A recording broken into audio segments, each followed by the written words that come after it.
Bueno, hola a todos.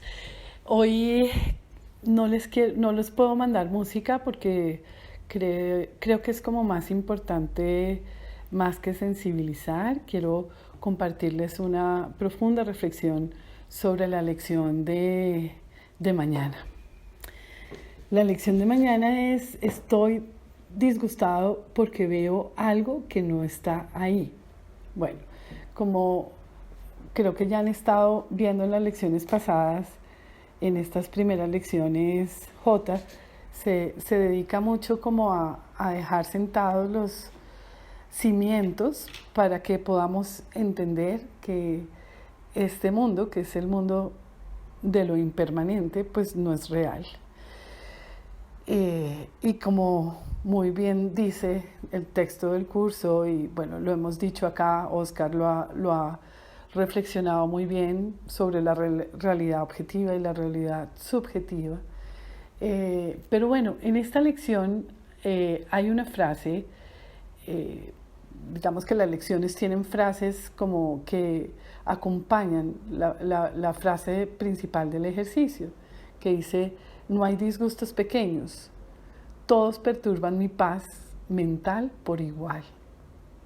Y bueno, esta es la reflexión que les quiero traer hoy, porque digamos que J en el curso siempre está hablando de cómo no hay tamaños, no hay sufrimiento pequeño o sufrimiento grande. Esta forma de pensar, de verlo, digamos, como entre lo pequeño y lo grande, o sea, es muy típico, o es, mejor dicho, típico del sistema de pensamiento del ego, que tiende a clasificar y a comparar. Y bueno, pues no hay disgustos pequeños, todos perturban mi paz mental por igual. Y esto creo que quiero como puntualizar esto porque muchas veces como que pasamos la tendencia, digamos, desde todas las trampas del sistema de pensamiento del ego, es eso, que hay sufrimientos pequeños y por lo tanto los dejamos pasar. Y eso va generando un bagaje muy fuerte que los sanadores llamamos el cuerpo del dolor. Entonces es como muy importante estar atentos. Pero la otra trampa sobre la cual les quiero hablar hoy es la trampa de creer que si me disgusto, entonces estoy mal. Y eso, ahí también hay una trampa gigantesca, porque podemos empezar a generar cargas de culpa muy grande, porque incluso dentro de la misma práctica del curso, entonces si me disgusté es que no lo estoy haciendo bien. Y aquí la invitación es a ver el disgusto, a tener, digamos, más que cualquier otra cosa, una atención sobre lo que nos pasa. Esa atención no debe tener juicios, no es como está mal si me siento disgustado o no, sino voy a estar atento a mi disgusto, o voy a estar atento a mi miedo, o voy a estar atento a mis emociones. No para juzgarlas o ni siquiera para tratar de cambiarlas, porque en realidad nosotros no hacemos nada con ello. Lo que J nos pide es que estemos atentos para que podamos discernir entre un sistema de pensamiento y el otro, el del ego y el del Espíritu Santo, para poder elegir de nuevo. Y realmente quien hace el milagro y quien hace la transformación es directamente el Espíritu Santo. Entonces, en esta atención que hacemos es que nos disponemos a poder vivir los milagros. Y fíjense que hay otra cosa que pasa y es, digamos, lo que en el tiempo que he estudiado el curso puedo encontrar cómo es totalmente coherente toda la información. Resulta que en el primer capítulo del libro de texto, que son los 50 principios de los milagros, que hoy Oscar nos mandó un compendio muy interesante sobre ellos, pero quiero como puntualizar sobre el primero, que dice: no hay grados de dificultad en los milagros. No hay ninguno que sea más difícil o más grande que otro. Todos son iguales. Todas las expresiones de amor son máximas. Este principio dice exactamente lo mismo sobre sobre los disgustos pequeños y grandes en la lección que vamos a trabajar mañana. Y esto es muy interesante porque este principio es el primero, pero siento que es uno de los principios más difíciles de aceptar para nuestra mente, que ha estado imbuida por el pensamiento del ego. Porque fíjense que lo que termina pasando es que el ego, como le gusta clasificar y nos dice, pues no, o sea, hay milagros que no son posibles, ¿no? Y aquí les quiero contar una experiencia personal muy bonita, porque me acuerdo cuando yo estaba, digamos, como comprendiendo esto. No les puedo decir que lo comprenda totalmente, porque entonces ya hubiera hecho el curso y no sería estudiante y tal vez ya no estaría parada en este planeta, sino estaría como en otro lugar. Pero me acuerdo que cuando me encontré, digamos, con este principio, empecé a entender, y más cuando tienes la bendición de ser sanador y terapeuta, y ver personas, acompañar personas, y ver milagros y milagros todos los días, pues empiezas a saber que esto sí es así, que no hay grados de dificultad en los milagros, así como no hay grados de dificultad en el sufrimiento. Pero me acuerdo que tuve un pensamiento un día y dije, bueno, Jota, entiendo que no hay grados de dificultad en los milagros, pero siento que hay una dificultad, creo que habría una dificultad fuerte en los milagros físicos. Y yo creo que eso nos ha pasado a todos, es decir, es como, bueno, entiendo que se pueda salir de una depresión, pero pues un milagro físico, eso me parece un poco más complicado. Y bueno, cuando estaba pensando eso, estaba sentada en mi consultorio en Flor de Agua, en mi centro de sanación, y al lado, y llegó en ese momento mi asistente con una rosa blanca, nunca se me olvidará, en un florerito pequeño, y lo puso sobre la mesita de al lado. Y yo estaba en esta reflexión. Bueno, ¿qué pasó? Pues que esa rosa vivió aproximadamente 8 meses sin dañarse.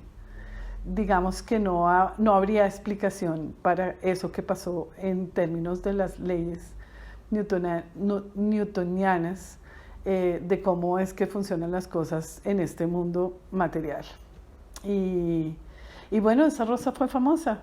La terminamos llamando la rosa milagrosa. Recuerdo que en ese tiempo los pacientes que llegaban, antes que saludarme o que decirme cómo estás, me preguntaban, ¿cómo está la rosa? Y yo, ahí sigue. Y contabilizamos casi 8 meses en que estuvo viva. Creo que fue suficiente para darnos cuenta que algo como tan vulnerable y tan frágil como una rosa duró 8 meses en un florero perfecta. Es más, cada vez se ponía más bella.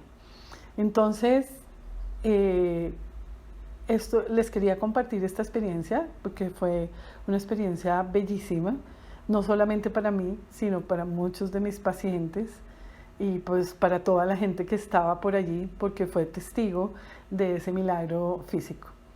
Pero después fue como pensar y saber y tener muy claro cómo no hay grados de dificultad en los milagros, y los milagros, digamos, que toman todo el ámbito de nuestra vida.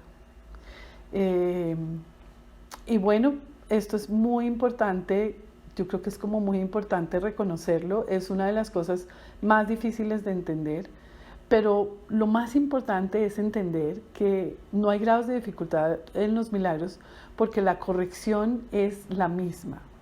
Y cuando hablo de corrección es eso, el milagro es una corrección en la percepción. Y la corrección, el movimiento es exactamente el mismo.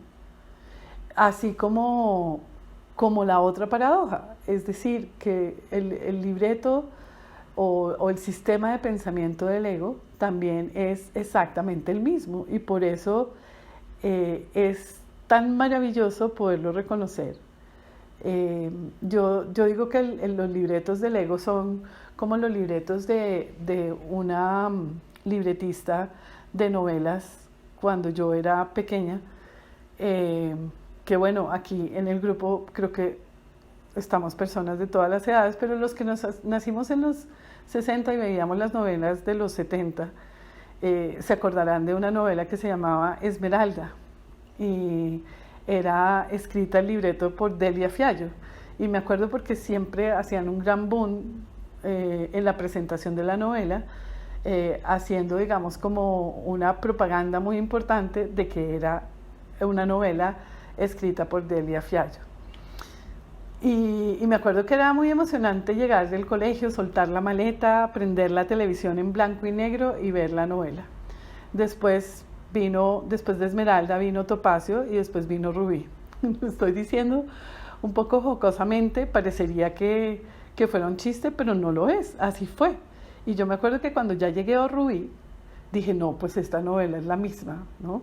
Era exactamente el mismo libreto, era así, hagan de cuenta como la protagonista o el protagonista era el rico y el otro era el pobre, y bueno, y había siempre un antagonista, que fuera hombre o mujer, venía a tratar de separarlos y al final, pues durante el proceso llegábamos a pensar que eran hermanos, y al final pues no eran hermanos porque el papá no era el papá, sino era la mamá del otro, y finalmente el millonario no era el pobre, perdón, el rico no era tan millonario, sino que el pobre era el rico.